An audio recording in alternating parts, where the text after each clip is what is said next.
Évangile de Jésus-Christ selon saint Luc 11, 29-32.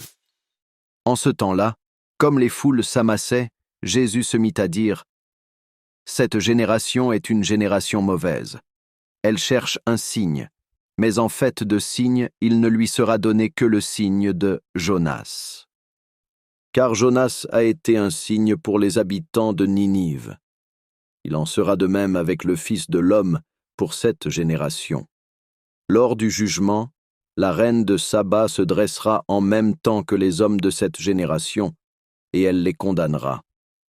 En effet, elle est venue des extrémités de la terre pour écouter la sagesse de Salomon, et il y a ici bien plus que Salomon. Lors du jugement, les habitants de Ninive se lèveront en même temps que cette génération, et ils la condamneront. En effet, ils se sont convertis en réponse à la proclamation faite par Jonas, et il y a ici bien plus que Jonas. Acclamons la parole de Dieu.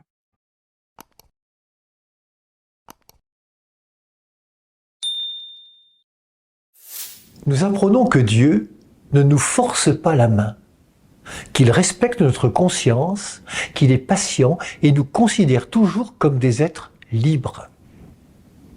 Il n'écrase pas et ne cesse d'aimer.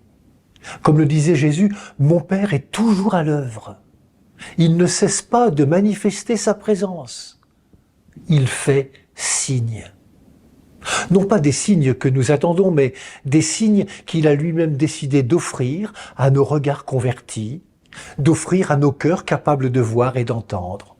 On ne commande pas à Dieu, on se met en sa présence pour apprendre son langage, pour apprendre à discerner ses signes. Cet apprentissage passe par la conversion. Se convertir, c'est sortir de son quant à soi pour nous ouvrir à l'autre et au tout autre.